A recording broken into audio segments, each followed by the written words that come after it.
Hey guys, today is part two of how to get into real estate without spending a dime. I want to call this video today Real Estate Investing for Beginners with No Money. Now, if you guys watched the first video, it was a good informational video of just different ways you can get started in real estate from Scott Ulmer, who is a real estate investing giant and who helps other people get started as well. So, in today's video, he's going to break it down for us and show us a recent example of how he made $15,000 without spending any cash or credit. You guys ready? All right, Scott, take it away. Absolutely. Well, let me just say as a precursor that when people come to us, they want to get started in real estate. What we typically do before we give them kind of the options is we want to know what they're looking for, what success looks like for them. Some people need cash flow today, right? I think everybody could use more cash today, but you have others that are more geared towards the longer term building wealth and kind of accumulating longer term assets for generational wealth for whatever their ultimately desire is. So we always identify first what is good for them, then we'll craft a blueprint to that effect to make sure that we put them on the right path.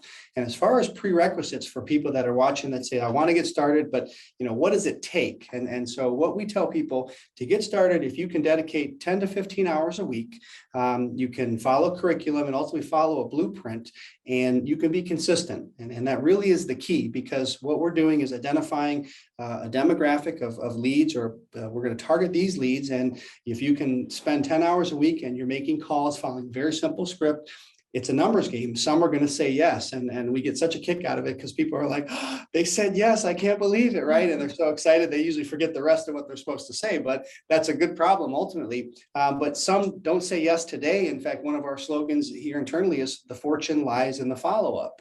And so if you are consistent and somebody you talk to today, it might not be the right fit, but 30 days later, they haven't sold it or there's some change in their life. And so if you can dedicate 10 to 15 hours a week and you can be consistent following this blueprint, I can almost guarantee you're going to do deals, and it's really a lot of fun, and it's really, really exciting. And so this is a deal that we call FSBO flipping. And to just explain what that means is it's really wholesaling pretty houses, and pretty houses would mean houses in nicer areas.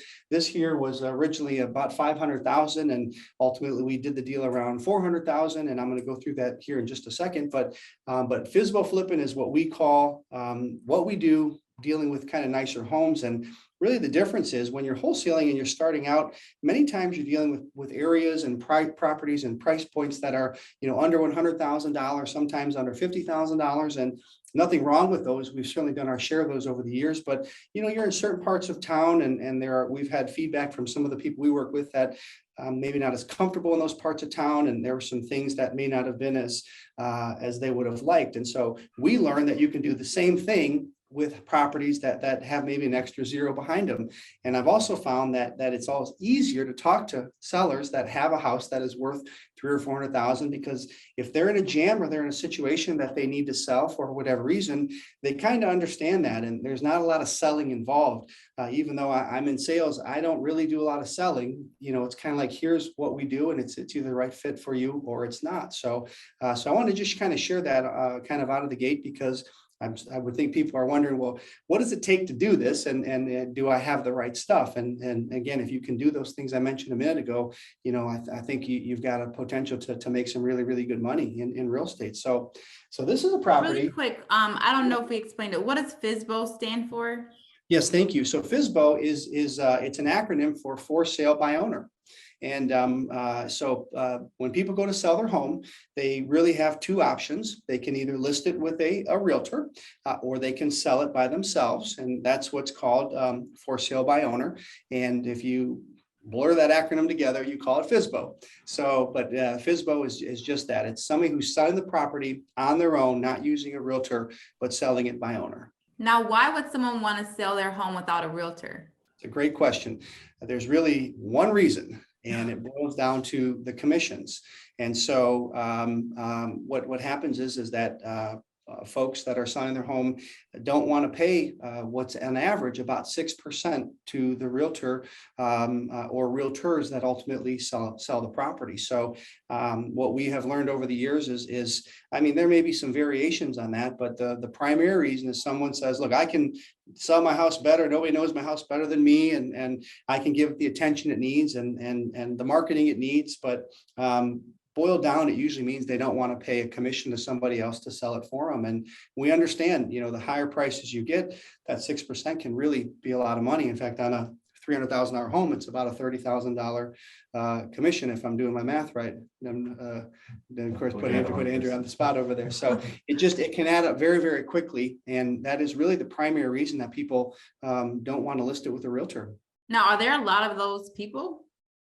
There are, in fact, and I think with the advent of all things being online and through COVID, so much became virtual, and there were so many tools at people's disposal, and a lot of access, a lot of exposure can be gotten by folks that want to sell their homes by themselves, almost as much as realtors. And so realtors have what's called the MLS, and that stands for the multiple listing service. And basically, it's just this website that realtors have that all the properties are listed, and that's kind of the central database that they work within. So you have buyers and sellers and realtors that are all looking at this website. So certainly you have the potential for a good sale, and that's what realtors plug into. When you're a for sale by owner, you have the option to put it on the MLS, but putting it out on a site like Zillow or Facebook Marketplace, in today's world, you get almost as much attention from not just buyers and sellers, but also realtors that are looking at Zillow and Facebook Marketplace as much as the MLS. So in many ways, the playing field, I'm sure realtors would argue with me, but the playing field is almost level, just with the potential to put your property on those websites, almost as much exposure as you get on the MLS. And so, and by the way, we find a lot of sellers will either try to sell it themselves, and if they don't have success, then they will list it. And the example I'm going to give here is where someone thought, well, we're going to hire a realtor, we'll bite the bullet and pay the 6%. And ultimately they didn't sell it. And so that's when we came in, and now their motivation was really strong, because 6 months later, after they got a couple price reductions and ultimately didn't have an offer that was worthy of accepting, now they really want to sell it, and their motivation was maybe not unique. They just needed to sell the property to getting ready to retire and sell their business and kind of go on to the next chapter of their life. So not selling it wasn't an option. They needed to sell it, didn't sell with a realtor, but tried that first, and then ultimately we were able to come in at the right time, and sometimes timing can be everything, and ultimately make a good deal on the property. Now, how did you find this particular listing? So this one was an expired listing. And so we use a service called My Plus Leads. And it's very inexpensive, by the way. Now we have kind of the full service package, and I think we pay $58 to $60 a month. You can get on My Plus Leads for, I think, as little as $14 to $20 a month. And they will feed you leads every morning. So every morning we get a leads in our inbox. And one of the ones that we like to track are the expired listings. And one more time, it's a property that was listed with a realtor. Typically, those are 6-month windows. Sometimes they can be shorter, but most real estate listings for realtors are 6 months. And in the 6 months, if it hasn't sold, there's almost always a reduction in price. So I learned a long time ago that the market is going to dictate the price, but if a house doesn't sell, it always boils down to the price. And I've had people say, well, the house needs work. Well, you reflect it in the price, right? So if it's priced too high, the market speaks and says, hey, we don't agree with you. It's just not, it's priced too high. And a lot of people don't like to make offers, low offers, say, well, gosh, it needs all this work. And so really, here's where we think we should offer. Most people just won't do that if they think it's going to be offensive to somebody. We don't want to offend you. We just think that you're overpriced. So we're just not going to make an offer. So over 6 months, you usually have at least 1, maybe 2, sometimes 3 reductions in price. So the price goes from here to here and then here again, still doesn't sell. So now you have a seller after 6 months that they've had open houses and they've had showings, and they've gotten the clutter out of the house, and they've painted those rooms that could use painting, and they've done all these things to prepare for the sale. And then they get out of the house when they're showings and short notice, and they got to be out all day Saturday for open houses. And after 6 months of that, and it still hasn't sold, their gas is getting low. They're kind of ready to get this thing out of their life. And so we follow those because you can catch them at that right time and having the right motivation or desire to sell the property fairly quickly. So it's exactly what happened here. It was a lead that just came in through our inbox.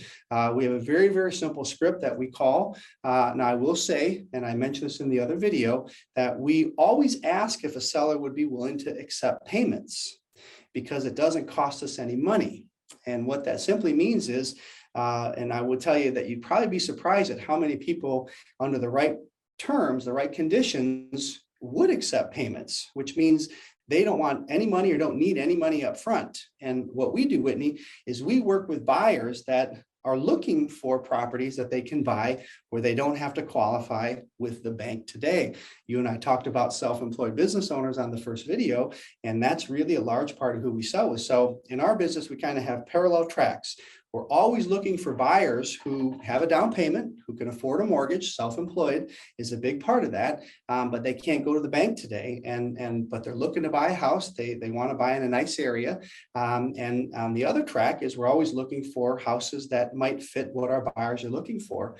And so sometimes it's the cart and horse, but one of the things that we teach is you start putting out some ads looking for those kinds of buyers. So once you find a property, you can literally just plug them together. And so the buyer starts paying us and then we pay the seller. And so therefore we're never out of pocket in those types of deals. And that's part of that no cash, no credit type scenario. So how does the buyer start to pay you? So what we do is we have let's say we'll do easy math. You're a seller and you're willing to accept payments for, let's say, 12 months. And so we have a price to you, let's say $100,000. We will then put that under contract to buy from you. We'll then sell that to one of our buyers at, let's say, $110,000. So we have that $10,000 spread, and the buyer then will make payments to us, and then we'll make that payment to the seller. And in our world, we have a program, which is all third party, by the way. So we don't do any of the work, but we have a program that our buyers will go through. It's just with a bank. They work with a bank from the very first day they walk in the property, and that bank will lend them the money in 12 months. We put together kind of a blueprint for them to follow. And ultimately, if they can follow that blueprint, they'll become successful with getting their loan and ultimately purchasing the house outright. And I got to tell you, we have a very, very high success rate that we're very proud of. In fact, about 9 out of 10 of our buyers will go through successful financing within a 12-month window. So we're proud of that because we're trying to create homeowners at the same time as we're trying to make a profit. So as someone who's doing this deal, like when would I get paid? So say, do I get paid in monthly payments as well, or do I get the bulk of the money all at once? It's a great question. So we like to get paid all the time. I hope that's not a bad thing. So take that same example. So we have a contract to buy it from you as a seller at $100,000. We then bump it up to $110,000. Our buyer will put money down. And in this case, let's say they put $10,000 down, that money becomes ours the day that they move into the property, the day they take possession. So we get paid today $10,000, and we will also try to have a little bit of money on every payment. So let's say our payment to you is $1,000 a month. We'll try to collect $1,300 a month from our buyer. So we'll make $300 every time we make a payment to you. So we make $10,000 the day that they move in, and we'll make money throughout the term while they're making payments. We usually will have a spread on the cash flow. So it's kind of the best of both worlds.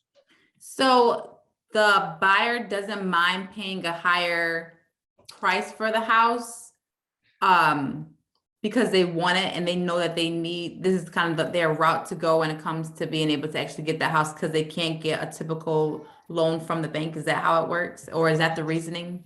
It's just a great question, and you're hitting the nail on the head, and we get that question often. So first of all, we don't overprice them to where they won't appraise, because at some point the buyer is going to get a loan and has to appraise, and last thing we want to do is set up a buyer for failure or set up a problem for all of us to deal with down the road. But we do price at the top. We don't make any bones about that, and it's exactly for the reasons that you said. These are folks that can't walk into the bank today. And so because we're taking the risk, quote unquote, there's a bit of a premium, or at least the very top dollar that they're expected to pay.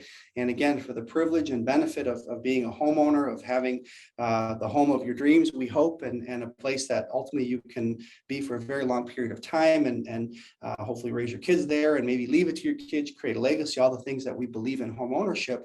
To pay a little bit of a premium to have that opportunity that you may not have otherwise had is something that we very rarely get any pushback on. Now, again, Okay. we don't price them, $100,000 over where they're going to appraise and then have a big issue down the road. So, and with values, you can pull up a Zillow today and it's going to give you an accurate or fairly accurate price of what it's worth. And so if we're way up here and the websites that give you comps are down here, we may not even get phone calls on it, right? So it's got to be priced within what's acceptable, and ultimately what will appraise when the buyer does go to get a mortgage, even if that's a year down the road. But it's absolutely at the very top for those exact reasons. They understand that. And then on the flip side, the seller is okay with getting payments instead of the bulk of like I sold my house and I was able to get it one check for the whole amount. So this would be like they don't get that, they get it in monthly payments, and they're okay with that. So the answer is it depends. Now it's a numbers game for us. So let's say out of 10 sellers that we call, usually 3 or 4 would consider it. It has to be the right buyer. It has to be the right fit. They're not going to just let any person move in and have fears of getting torn up and things like that. They also know, they being the seller, that we require a down payment for every property that we sell. So every one of our buyers, as we say, has skin in the game. That they're required to have money on the table that they stand to lose, by the way, if they don't do what they're supposed to do. So out of the 3 or 4 out of 10, which means the majority of our sellers say no, we'd rather have the one check today, right? Now in 30 or 60 days, if they haven't sold the house, they may reconsider that, right? That's part of that consistency and the fortunes and the follow-up. But they're for folks that have an expired listing that need to move. They've got circumstances in their life that say we need to move on to the next chapter. Here's someone that's willing to pay, close to what we're asking, in many cases what we're asking, but it's got to be in payments. May not be their first choice, but as long as they feel good about the deal and how the buyer is, and the fact that it's really structured to get them a loan in 12 months or so, we find most people get very comfortable with that. Of the 3 or 4 out of 10, right? So the majority are not going to be the right fit for that. But of the 3 or 4, usually 1 or 2 we can work with. And so statistically, 1 or 2 out of 10 phone calls in our world is pretty good. And so may not be their first choice, but after circumstances and the market talk to them, they may evolve into that. And it makes sense. So like after 6 months trying to sell your house, you're not getting anything. And then you come up with this deal that you're going to get something, and you need to already move out your house, and you're going to actually make probably more than what you were asking for anyway. I guess when you're looking at all those options, you say, okay, well, I'll go ahead and just do this then, because we're going to come out more anyway. We don't need the money right now. So exactly. That's the type of person who's looking for a good fit for that. It's nail on the head, Whitney. Nail on the head. And by the way, one little tidbit, the payments that are made, so every time a buyer makes a payment to us, we make a payment to our seller, those don't get credited off of the price. So when you say the seller is going to make more money, that they are. So in that simple example of a $100,000 house and a $1,000 a month payment, and again, that's just easy math, that's 12 payments of $1,000. And if it's 18 months or 24, so those all add up, and those don't come off the 100,000. So if we agree to 100,000 today, and you get $12,000 in payments over the next 12 months, we still owe you 100,000 in 12 months. So there's kind of that benefit as well, that they can actually make more money in some cases. It's just not all today, kind of a trade-off, if you will. Okay, this is cool. All right, so let's go through the example then of how this all worked out. All right, so I'll say one more time, this was just an expired listing. It came through our email. This was actually a 20-acre, what we call a horse farm, because they had horses. I don't know if it was technically a horse farm, but they had it listed for at least a 6-month window, and didn't sell it. And there was actually a gentleman who owned a plumbing company, and this was their place, and they had some land, and they had a big pole barn with all sorts of plumbing stuff, and it was kind of neat. I had a chance to go out there myself on a Saturday Saturday morning and see it. Beautiful piece of land.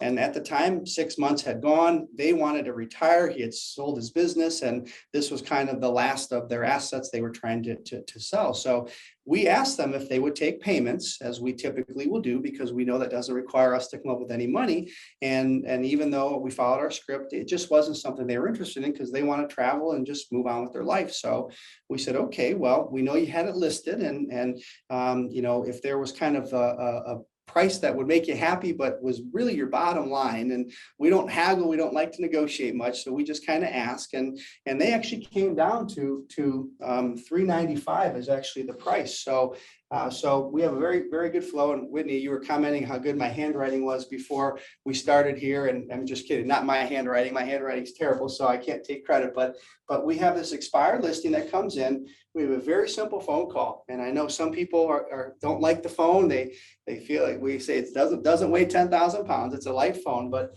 some people don't like to get on the phone. And so we have a very simple phone call that we have. And typically, if it makes sense, we'll go out and meet the seller at the property. And in this case, it was really beautiful. So I was excited to go out myself, and they came down to $395. So let me just say, they had it originally at $495. I know they came down $100,000. Now, to anyone watching, don't give us any credit, because we don't deserve it. We didn't negotiate and hardline and make them some offer, but over 6 months of reducing and getting tired and ready to move the property, they said, look, if someone just wrote us a check for $395, we'd be out of here and we'd be happy. So we said, great. So what we did is we put it under what's called an option agreement.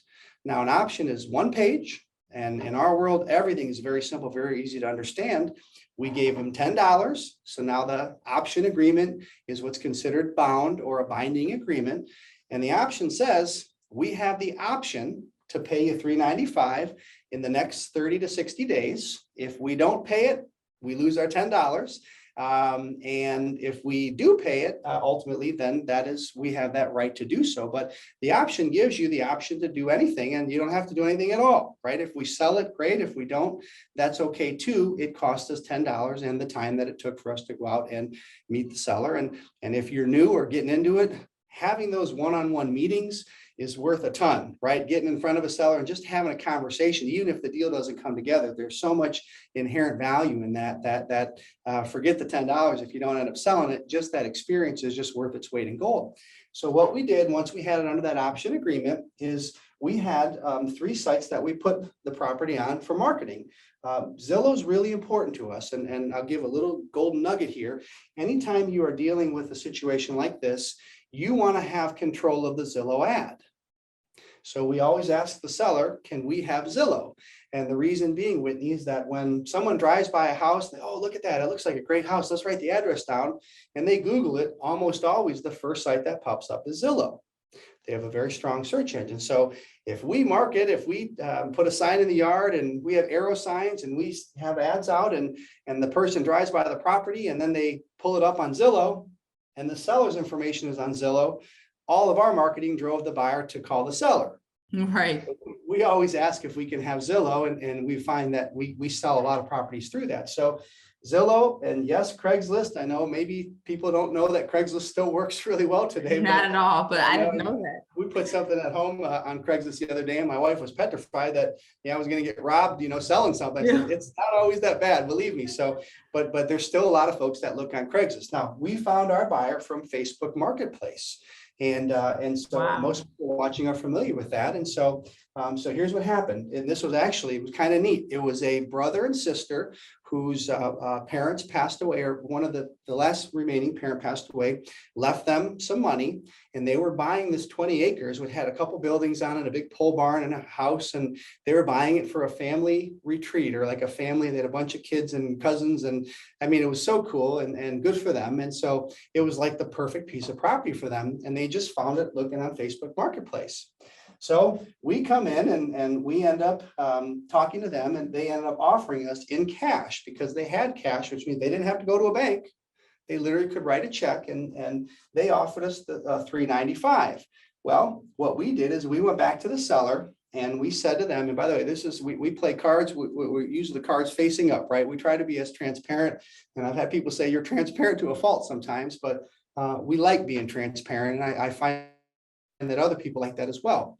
So what we say to the seller way back here is that we have a minimum of $15,000 that we would like to make. So we learned a long time, we put it right out front. And so we condition them to think that's part of our simple script. We let them know that we do have a kind of a minimum that we want to work with, and it's going to be $15,000 based on the price point of the home. So when we came back to the seller after we had this offer, we said, we have an offer of $395. And here it is, right? You can see it. And as you know, when we talked the first time, we have a $15,000 profit that we'd like to make. And therefore, we'd like to offer you $380. So I know that we had an option at $395, but this is just what happened. This is what transpired. We marketed, we have someone. So seller doesn't have to take that, by the way. No one is twisting their arm and holding a gun to their head. But that was a cash offer. And by the way, the commission on that would be a lot greater. You're looking at probably closer to $25,000, for a commission for a realtor than a $15,000. And by the way, that commission would come off of the price, right? And we're giving them really a net number. So, and they're for sale by owner anyway, so they didn't want to go the real estate route. So they're still going to make out. That's exactly right. And by the way, they were motivated at this point. And I'd love to give us a bunch of credit, Whitney. I don't know that we can take a bunch of credit, and I don't want to downplay what we did. But at the end of the day, it just was really following the simple, it just kind of knowing where to look and what to say. But it was the right buyer. The seller was motivated, right situation for them. And I can tell you categorically, we have a great testimony, we have a great Google review. We'd love to share with you or your folks from the seller. And the buyers were ecstatic. Everybody walked away feeling like they got a victory. And that makes us feel really good. So we made 15 grand.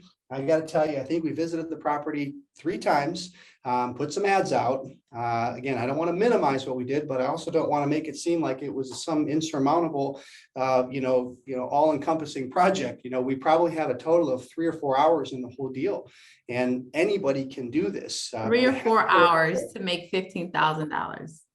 And that's just a simple bread and butter for us. And again, if you look at where it came from and how it kind of transpired, it's just a very simple flow. And so that's what excites us, because a lot of people can do this. Now you have to be consistent. Mm-hmm. You have to pick up the phone and make some phone calls. And if that's not you, maybe this isn't the right fit. But if you can follow a blueprint and you don't mind talking to people, and you can spend some consistent 10 hours a week, these deals exist in every market around the country, every one. And I will say this, prior to starting Pink, I worked for a gentleman who was kind of considered the godfather in our space. His name's Ron LeGrand, and I ran his real estate operation. Most of your listeners would have no idea who that is, but people in real estate would know exactly who that is. Ron teaches people all over the country. And so I had the privilege of flying in almost a lot of states over the years I worked for him. And I realized that there are deals like this in every market. So I speak from experience. I've done deals in a lot of states, and I've coached and worked with people in many, many states. And these exist everywhere. And that's part of what excites us. So that's the deal. Hey guys, I want to show you really quick the review that this customer gave on Google concerning this deal. So he said, we had a property listed by owner for several months when another realtor contacted us and wanted us to list with them, stating that they had buyers. We listed with them and had to leave our property several times on weekends so they could show it. No one ever showed up. Then we canceled the listing with that realtor and went back to owner seller. Again, we were contacted by Little Pink Houses of America, and they stated that they could sell it within 30 days. Jeff was assigned to us, and he worked extremely hard to sell the property for us. Sure enough, within 30 days, it was sold. We could not have been more happier with the sale of our property. The closing was fast and easy, and we would definitely recommend them to anyone. So I wanted to quickly share this review with you guys just to show you that this model works and customers are happy with their experience with it. All right, now back to the interview. No, I love that. And I love that more than anything, that this is a business model that can be duplicated. So this is just not just you. And what I understand is that you guys have a whole webinar of other different types of deals like this that are not just cash, because that's not going to be every example. So what I'm going to do, guys, I want to put that link in the description below to have even more examples of how this thing works and how we can make money from it, just to have a full understanding of how it works. So what I'm going to do is put it in the description below, and I'll put the link in the comment section below of this video so you guys can check it out to have a better understanding of how this all works and how you can get started today.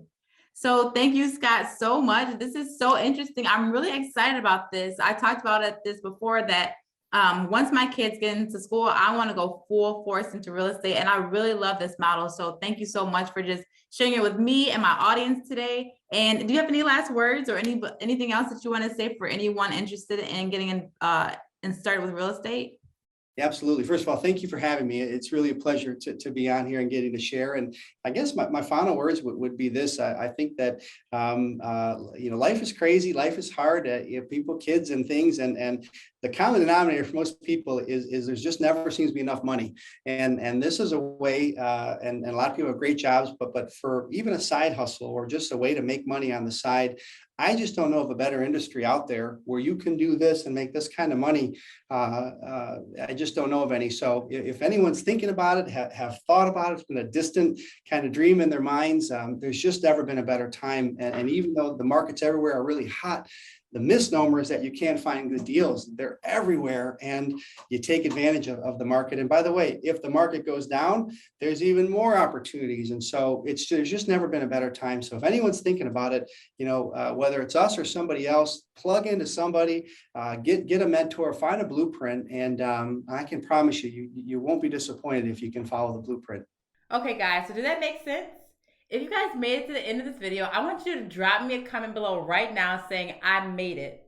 And if this sparked your interest, definitely click on the link in this description below just to learn more about how all this works and how you can get started.